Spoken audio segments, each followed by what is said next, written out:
유대인들 당시 어떤 그 권력을 잡은 많은 사람들은 예수님을 죽이려고 여러 번 시도를 했는데, 그 이유가 요한복음 5장 18절에 보면 예수님이 자기를, 하나님을 친아버지라 해가지고 자기를 하나님과 동등으로 삼아서 그 신성 모독이기 때문에 예수님을 죽이려고 했습니다.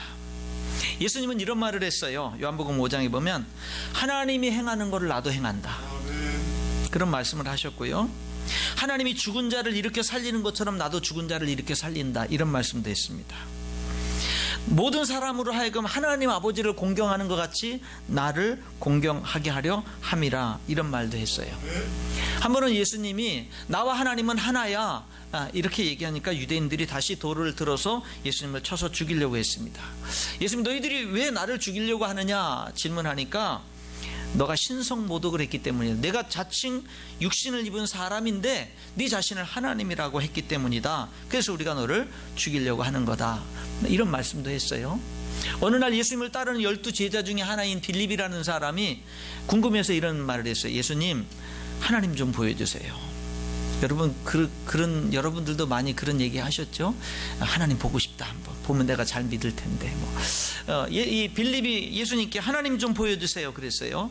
그랬더니 예수님이 이렇게 대답합니다. 빌립아, 내가 이렇게 너와 함께 오랫동안 있었는데 내가 나를 알지 못하느냐? 나를 본 자는 하나님을 봤는데 어째 나에게 하나님을 보여달라고 하느냐? 여러분, 요한복음 5장 39절에 예수님이 이런 말씀도 했어요. 너희들이 성경에서 영생을 얻는 줄 생각하고 성경을 연구하는데 이 성경은 나에 대해서 증언하고 있다. 성경이 예수님에 대해서 말씀하고 있다, 이렇게 이야기를 합니다.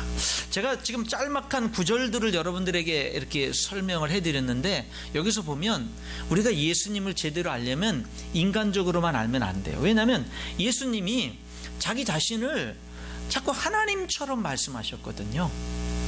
그러니까 우리들은 예수님을 4대 성인이다 이런 식으로 하면 안 되고, 예수님을 그냥 어떤 신성 모독자로 당연히 처형돼야 될 사람으로 그렇게 매도하든지, 아니면 그분이 왜 자꾸 자기 자신을 하나님이라 말씀하시고 하나님처럼 행동하셨는가 라고 하는 것들을 우리들이 주목할 필요가 있습니다.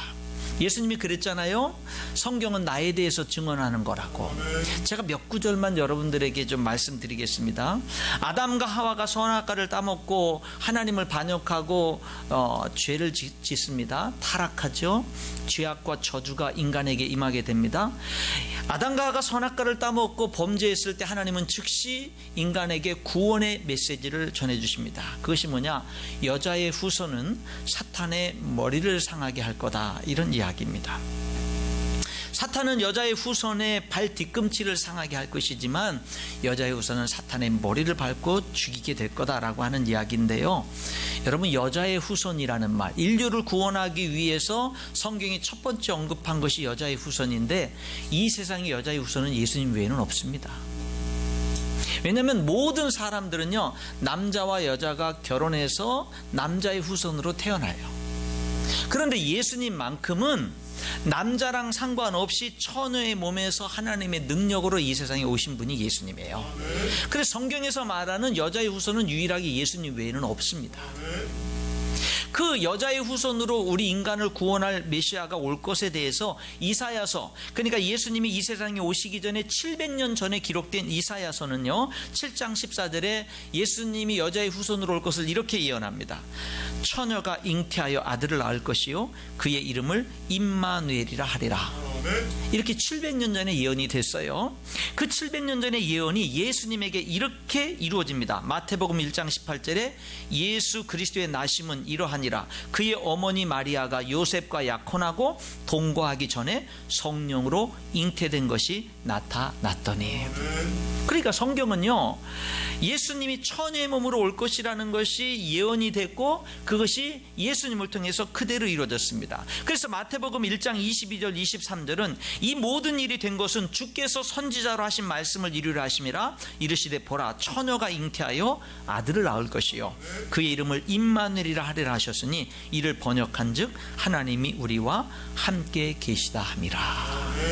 그러니까 우리를 구원하기 위해서 한 메시아가 이 세상에 올 것인데, 그분의 이름이 뭐냐? 임마누엘. 임마누엘의 뜻은 뭐냐? 하나님이 우리와 함께 하신다라고 하는 겁니다. 성경이 그대로 예수님에게 이루어졌어요. 미가서 5장 2절, 이 미가서도 역시 마찬가지로 예수님이 태어나기 약 700년 전에 기록된 성경입니다. 여기 보면은 예수님이 어느 장소에서 태어날 것인지가 예언되어 있어요. 베들레헴 에브라다야, 너는 유다 족속 중에 작을지라도 이스라엘을 다스릴 자가 내게서 내게로 나올 것이라. 그의 근본은 상고의 영원에 있느니라 그랬어요. 그러니까 베들레헴에서, 비록 베들레헴이 작은 동네지만 거기서 이스라엘을 다스릴 분이 나오는데 그분은 누구냐?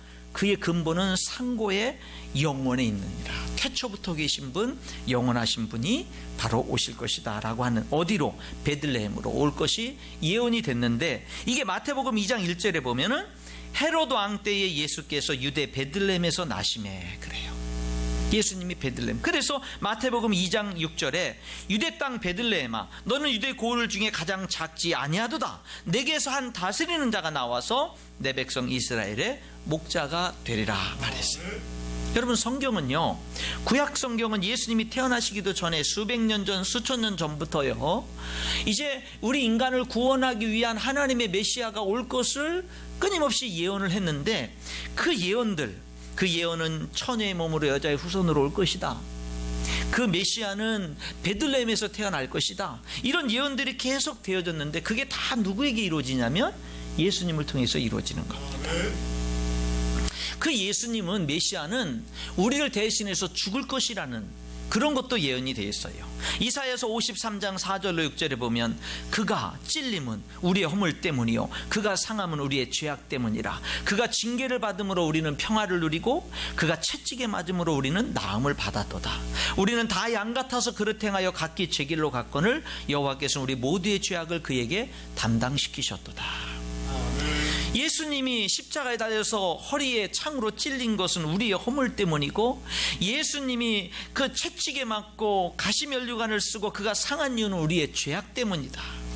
그 예수님이 징계를 받음으로 믿는 우리는 평화를 누리고, 그 예수님이 채찍에 맞음으로 우리는 나음을 받았다. 우리는 양 같아서 저마다 지가 옳다고 생각하는 길로 갔는데 하나님은 우리 무리의 죄악을 예수님에게 담당시키셨도다. 이런 예언이 있었는데, 베드로전서 2장 24절에 예수님이 친히 나무에 달려 십자가에 달려 그 몸으로 우리 죄를 담당하셨으니 그가 채찍에 맞음으로 너희는 나음을 얻었나니. 여러분, 그대로, 여러분, 예수님이 도대체 어떤 분이에요? 예수님은요, 그냥 우리와 똑같은 평범한 사람이라고만 할 수가 없어요. 그렇게 해서는 사도 바울이 내가 예수님을 이제부터는 육치대로 알지 아니하노라 말한 것처럼 예수님을 육신적으로만 보면 결코 예수님이 어떤 분인지를 알 수가 없어요. 믿을 수가 없습니다. 한 가지만 더 말씀드릴게요. 성경은 예수님이요, 죽으시고 부자의 무덤에 묻히실 거, 부자의 무덤에 장사될 것도 예언돼 있어요.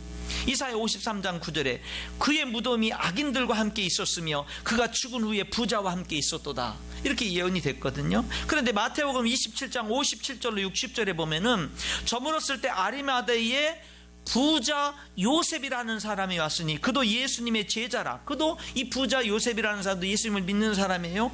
빌라도에게 가서, 총독인 빌라도에게, 예수님을 사형 언도를 내린 빌라도에게 가서 이제 십자가에 달려서 죽으신 예수님의 시체를 달라고 요구합니다. 빌라도에게 내주라고 그래요. 그러니까 요셉이 그 시체를, 예수님의 시체를 가져다가 깨끗한 세마포로 싸서 바위 속 판 자기 새 무덤에 넣어두고 큰 돌을 굴려 무덤문에 놓고 갔다. 이렇게 기록해요.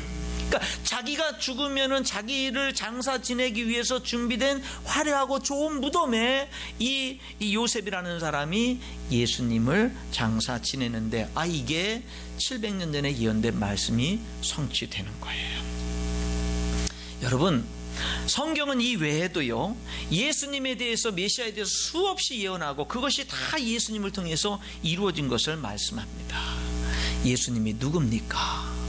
오늘 여기 본문에도 나오지만은요, 예수님은 마태복음에 보면 이렇게 얘기를 합니다. 임마누엘이다. 하나님이 우리와 함께한다. 예수님이 누구냐면은요, 하나님이 우리와 함께하기 위해서 우리에게 영원한 하나님의 생명을 주고 우리와 정말 함께하기 위해서요, 하늘보좌 영광을 버리고 이 낮은 곳 이 땅에 내려오신 분이 바로 예수님이에요. 여러분, 예수님은요 사람이 된 것 자체만으로도 낮아진 겁니다. 그런데 사람이 되셔서도 구유로 오셨어요. 왜요? 왜 구유로 오셔요?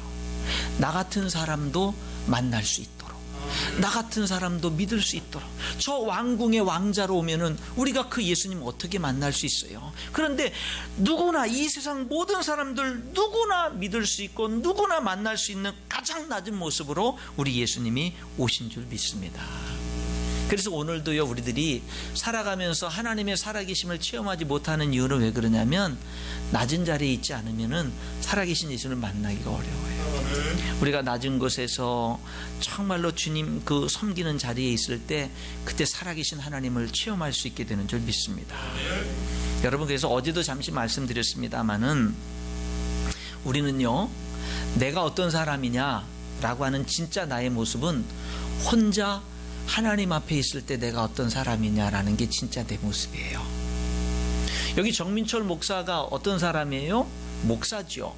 예, 인천 열린교회는 모든 성도들이 목사님 하고 이렇게 막 떠받들어주는 목사죠. 여러분, 그게 내 진짜 모습입니까? 아니에요. 내 진짜 모습은요, 이 모든 일들이 다 맞춰지고 내가 홀로 하나님 앞에 서 있을 때, 그때 내가 어떤 사람이냐가 내 진짜 모습이에요. 그때 내가 행복한 사람이냐, 그때 내가 하나님 앞에 자유로운 사람이냐, 그때 내가 하나님과 꺼리낌이 없는 사람이냐, 그게 내 진짜 모습이에요. 그 모습이 진짜 내가 하나님 앞에 홀로 섰을 때 하나님과 내가 그 교제가 꺼리낌이 없고 정말 하나님과 내 사이가 행복하고, 하나님 감사합니다, 그렇다. 내가 목사의 자리에 섰을 때도 나는 행복한 목사가 될 수 있고 제대로 된 목사가 될 수가 있는 거예요. 여러분들도 여러분이 하나님 앞에 홀로 하나님 앞에 서 있을 때 그 모습이 진짜 여러분의 모습이다라는 거예요. 그 외에 사회에서 여러분들에게 주어진 많은 그 타이틀이나 많은 것들은요, 그 여러분의 한 부분에 지나지 않고, 그런 것들이 진정으로 의미가 있으려면 우리가 하나님 앞에 홀로 서 있을 때 우리들의 모습이 하나님 앞에 행복한 모습이 돼야 될 줄 믿습니다. 여러분, 오늘 성경은요 끊임없이 메시아에 대한, 우리 인간을 구원하기 위한 메시아에 대한 수많은 하나님의 약속이 정말 예수님을 통해서 성취된 것을 말씀하고 있는데, 오늘 읽은 이 이사야서 9장에 있는 이 말씀도 역시 예언의 성취가 예수님을 통해서 이루어진 겁니다. 성탄절 설교를 준비하면서 그 생각이 떠오르는 거예요. 예수님이 아기로 태어나셨을 때, 구유에 누이셨을 때 세상 사람들은요 관심이 없었잖아요. 단지 양치던 목자들 일부하고 동방에서 별을 보고 경배하러 온 동방 박사들만이 이제 예수님을 경배했지요.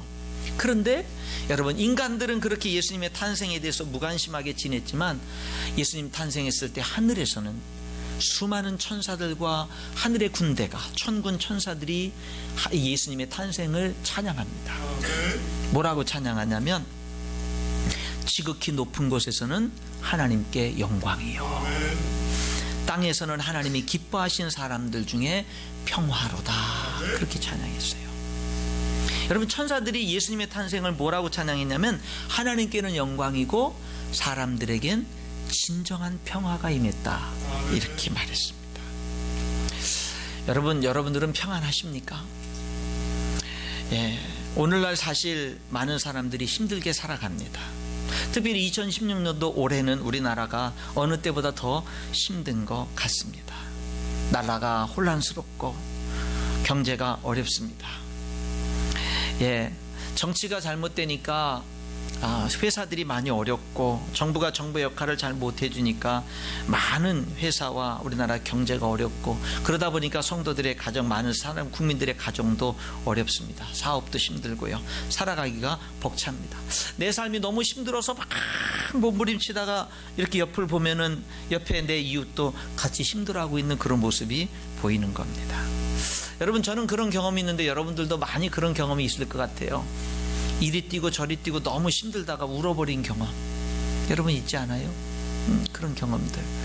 예, 한 번은 저희 어머니가 저기 그 동인천에 그 길병원, 동인천 길병원 한방병원에 입원해 계시고, 또 그 위에 있는 기독교 병원에는 우리 하은이, 아기 태어난 지 얼마 안 되는 하은이가 거기에 가와사키 병으로 이렇게 입원해 있어가지고 길병원에 가서 이렇게 어머니 이렇게 이렇게 좀 도와주다가 또 기독교 병원으로 뛰어가서 또 한이 돌봐주다가 막 양쪽 병원 막 뛰어다니다가 너무 지쳐가지고 울어버린 적이 있어요. 여러분들은 그런 경험 없습니까? 너무 막 몸부림치면서 하다가 너무 힘들어서 울어버린 경험 여러분 있지 않아요? 아마 지금 예배드리는 여러분들이 그런 심정으로 여기서 예배드리고 있을 수도 있을 것입니다. 여러분, 대통령이 바뀌면 좀 나아질까요? 정권이 바뀌면 좀 나아질까요? 나아져야지요. 그래야지요. 그러나 여러분, 거기에 우리의 진짜 소망이 있는 건 아닙니다. 여러분, 우리의 진짜 소망은요, 하나님께 있습니다. 네, 우리가 이거 분명히 하고 살아야 돼요. 우리의 소망은 하나님께 있어요. 오늘 여기 9장 1절에 보면 스불론 땅과 납달리 땅이 나오죠. 그 스불론 땅과 납달리 땅을 이방의 갈릴리라고 이렇게 부릅니다. 이 스불론과 납달리, 이스라엘 12지파 중에 이제 2지파를 얘기하는 거예요. 주로 북쪽에 갈릴리 바다가 있다고 한다면 갈릴리 바다의 서쪽, 이 지중해를 향하는 서쪽을 땅을 차지하고 있는 지역이 스불론 지파의 땅과 납달리 지파의 땅이죠. 갈릴리 바다를 끼고 이렇게 호수를 끼고 있습니다. 그런데 이들이 지금 보니까는요, 여기 뭐예요? 흑암이 그들에게 임했고, 1절에 그렇죠? 멸시를 당하고, 그렇죠? 2절에도 보니까 흑암이 비치고, 그 다음에 사망의 그늘이 그들에게 임했다, 이렇게 얘기하죠. 왜 그랬느냐면 그들이요, 아수르 이렇게 강대국의 공격을 받아가지고 처참하게 망해버렸습니다. 짓밟이고요, 전쟁에서 져서 처참하게 그들이 이렇게 전쟁으로 인해서 정복을 당했고요, 폐허가 돼버렸습니다. 이 땅이. 여러분, 지금 우리들이 뉴스를 통해서 저 중동 지역에서 그 전쟁이 끝없이 펼쳐지면서 모든 건물들이 파괴되고 사람들이 살 수 있는 장소, 터전을 잃어버려서 수많은 난민들이 발생되고 먹고 살기가 힘들고 아프리카 지역에서 물이 없고 막 고생하는 그런 어떤 사망의 그늘 속에서 겨우겨우 살아가면서 죽어가는 수많은 사람들의 이 시대의 수많은 뉴스들을 우리들은 보면서 살잖아요. 여기 이방의 갈릴리 지역이 이 스불론 땅과 납달리 땅에 사는 사람들이 그랬다, 이 말이에요. 그 당시 상황이. 그런데 그들에게 뭐라고 하는 거예요? 희망의 빛이 비쳤다라는 거예요. 여기 2절에 흑암에 행하던 백성이 큰 빛을 보고 사망의 그늘진 땅에 거주하던 자에게 빛이 비치도다. 그들에게요, 절망적이고 이제는 도저히 회복할 수 없고 다시 일어날 수 없는 그들에게 희망의 빛이 비치는 거예요. 어떻게 해요? 도대체 그들이 다시금 힘을 길렀나요? 군대를 양성했나요? 독립할 수 있는 힘을 길렀나요? 여러분, 그런 게 없어요. 그런데 어떻게 그들에게 희망의 빛이 비칩니까? 여기 6절에 보니까 한 아기가 태어남으로, 예수님이 태어남으로 그들에게 희망의 빛이 비쳤다라고 하는 것을 여기 말씀해 주고 있습니다. 여러분, 마태복음 2장에 보면은 동방 박사들이 베들레헴에 예수님 태어나신 그 자리에 경배하러 왔는데 뭐를 보고 왔느냐면 하늘에 찬란하게 빛나는 별을 보고 왔지요. 그게 마태복음 2장에 기록되어 있거든요. 근데 여러분, 2장을 넘어가서 마태복음 4장에 넘어가다 보면은요, 4장 13절, 14절, 15절, 16절에 보면은요, 여기 이 9장 1, 2, 3, 4, 5절에 나오는 그 9장에 나오는 이 예언이 마태복음의 예수님을 통해서 그대로 이루어지는데, 제가 한번 읽어봅니다. 마태복음을. 예수님이 나사렛을 떠나서 스불론과 납달리 지경 해변에 있는 가버나움에 가서 사시니, 예수님이 오늘 여기 이사야서 9장 1절에 나오는 스불론 땅과 납달리 땅에 가셔서 사셨다, 이 말이에요. 이는 선지자 이사야를 통해 하신 말씀을 이루려 하심이라. 일러스되 스불론 땅과 납달리 땅과 요단강 저편 해변길과 이방의 갈릴리요, 흑암에 앉은 백성이 큰 빛을 보았고 사망의 땅과 그늘에 앉은 자들에게 빛이 비치었도다 하였느니라. 여러분, 여기 이 갈릴리 지역을요, 이방의 갈릴리라고 불러요. 왜 그런 줄 아세요?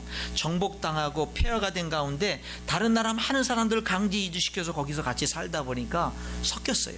그래 이 갈릴리 지역에는요, 이 스불론 땅, 납달리 땅, 이 갈릴리 해변 이 지역에는요, 이스라엘 사람들만 산 것이 아니라 가나안 사람들도 살고 헷사람, 헷족속 사람들도 살고 메소포타미아 사람들도 살고 여러 이방인들이 와서 살다 보니까 같이 섞여서 같이 결혼하고 살다 보니까 유대인의 순수한 혈통도 잃어버려요. 순수한 신앙도 잃어버려요. 종교도 짬뽕이 돼요. 혈통도 짬뽕이 돼요. 그러니까는 이 남쪽 유다에 살고 있는 이 유다 백성들이 볼 때는요, 저것들은 유대인들이 아니야. 저것들은 이스라엘 백성들이 아니야. 저것들은 순수한 하나님의 사람들이 아니야. 그래서 이 갈릴리 지역을요, 이방의 갈릴리라고 부른 이유는 두 가지입니다. 하나는 뭐냐면은요, 그곳에 이방인들이 많이 살았기 때문이고, 하나는 유대인들의 입장에서 비하하는 말로 부르는 거예요. 너희들은 이방의 갈릴리야. 너희들은 하나님의 백성과 상관없는 백성들이야. 이런 비하하는 그런 말로 이렇게 부르게 된 거라고 하는 거죠. 그런데 예수님이 그곳에 가시는 거죠. 그곳에 가서 그들을 하나님의 백성으로 빛을 비춰 주게 되는 모습을 보게 되는 겁니다. 여러분, 오늘 저와 여러분의 삶이 살다 보면 힘들잖아요. 여러분, 힘들 때 어떤 때는 그 힘든 문제를 내가 노력해서 해결할 수도 있지만 어떤 때는 해결하지 못할 때가 있잖아요. 어려울 때가 있잖아요. 여러분, 그럴 때 꼭 하나님 바라볼 수 있기를 축원합니다. 하나님 바라보고 너무 힘들 때요, 하나님 앞에 달려나가서 하나님 앞에 우세요. 하나님 아버지, 나 힘들어요. 하나님, 나 힘들어요. 하나님, 저를 좀 붙들어 주시고 하나님, 저 좀 도와주세요. 그럴 때 여러분, 빛이 환하게 비춰지는 역사가 일어나게 될 줄 믿습니다. 우리가 정말 믿을 분이 하나님이에요. 저는 오늘 여기 한 가지 더 하고 말씀을 마치겠는데, 여기 이 그 사망에 눌리고 어둠에 눌려서 사는 이 소망이 없는 백성들에게 빛이 비치는데, 그 빛이요, 여기 6절에 보니까 한 아기가 태어났기 때문이라고 말하거든요. 예수님의 탄생을 얘기하고 있어요. 그런데 그 예수님이 누구냐를 여기서 설명합니다. 제가 한번 읽어볼게요. 6절에 한 아기가 우리에게 낳고 한 아들을 우리에게 주신 바 되었는데 그의 어깨에는, 이 아기의 어깨는 정사를 메었어요. 이 정사를 메었다는 말은 주권과 통치와 권세를 가졌다는 이야기예요. 그의 이름은, 이제 그 아기의 이름이 나옵니다. 예수님의 이름을 뭐라고 여기 예언하고 있냐면 기묘자라, 모사라, 전능하신 하나님이라, 영전하시는 아버지라, 평강의 왕이라 할 것입니다. 그랬어요. 여러분, 예수님의 이름이 뭐예요? 기묘자와 모사. 이 무슨 뜻이냐면 놀라운 조언자, 놀라운 카운셀러, 그런 뜻이에요. 여러분, 우리가 어려운 일을 당해서 뭘 어떻게 해야 될지 모를 때가 있잖아요. 뭘 어떻게 해야 될지 모를 때 하나님 앞에 나가서 기도하면서, 하나님 아버지, 내가 이 문제 어떻게 해결해야 되죠? 내가 잘못했어요. 하나님, 내가 연약해요. 누가 도와줄 사람도 없어요. 하나님, 뭘 어떻게 해야 될지 몰라요. 앞이 깜깜해요. 막막해요. 뭘 어떻게 해야 될지 몰라요. 하나님 앞에 기도하다 보면 하나님이요, 길을 가르쳐줘요. 내가 뭐를 해야 될지 알아요. 신기해요. 하나님 앞에 나와서 막 절망 가운데 막 기도하다 보면은요, 내가 해야 될 일을 알아요. 그 해야 될 일을 알고 그 일을 할 수 있는 힘이 어디서 내게 와 있어요. 여러분, 왜 그래요? 우리 예수님의 이름이 놀라운 조언자예요. 기도하다 보면은요, 뭐를 해야 될지를 알게 돼요. 이것이 기도하는 사람들이 경험하는 거예요. 여러분, 그러므로 우리들은 정말 깜깜할 때, 앞이 막막할 때, 절망적일 때 정말 하나님 앞에 기도해야 될 줄 믿습니다. 왜냐하면 우리 예수님이 놀라운 조언자예요. 그런데 놀라운 조언자일 뿐만 아니라 여기 뭐라 할지, 예수님의 이름이 전능한 하나님이라고 그래요. 예수님은 하나님인데 어떤 하나님이냐면 전능한 하나님이래요. 여러분, 전능한이라는 이 말이 왜 붙어 있어요? 우리들을 능히 책임져 줄 수 있는 분이라는 거예요. 예수님은 우리들을 상담만 해주고 좋은 길을 알려주고 이렇게 하면 돼, 요것만 알려주는 분이 아니라 우리들을요, 가르쳐 줄 뿐만 아니라 그 일을 걸어갈 수 있도록 힘주시고 능력 주고 책임져 주는 분이 우리 예수님이라는 뜻이에요. 그게 바로 뭐냐? 전능한 하나님이라는 뜻입니다. 그런데요, 또 예수님의 이름이 뭐라고 그랬어요? 영존하시는 아버지, 영원한 아버지라는 것이에요. 놀라운 상담자요, 전능하신 하나님이신 그분이 내 아버지라는 거예요. 내 아버지라는 뜻은 뭐예요? 나의 보호자라는 이야기예요. 여러분, 그러니까 그 예수님, 전능하신 그분이 나와 상관없는 분이 아니라 바로 나를 책임져 줄 수 있고 나를 지켜줄 수 있는 나의 보호자라는 거예요. 그분의 마지막 이름이 여기 뭐라 그랬어요? 평강의 왕이에요. 평강의 왕. 여러분, 예수님 앞에 나가서 우리의 문제를 내어놓고 주님을 바라보고 주의 빛이 비치시면 환경은 어려워도요, 평강이 많은 줄 믿습니다.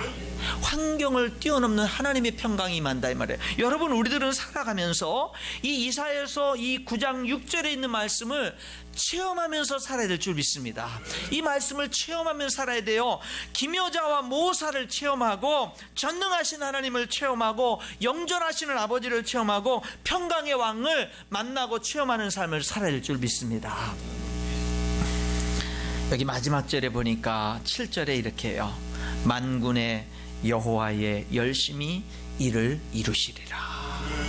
그렇게 말해요. 이 놀라운 구원의 역사를 누가 이루어요? 우리가 안 해요. 하나님이 이루신다 이 말이에요.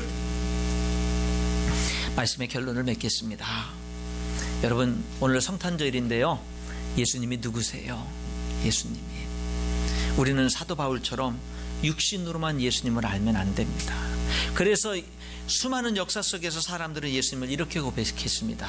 예수님은 완전한 하나님이시며 완전한 사람입니다. 이렇게 고백을 했어요. 여러분, 오늘 이 성탄절에 우리 인천 열린교회 와서 예배드리는 여러분들이 예수님이 어떤 분인지를 알 수 있기를 축원합니다.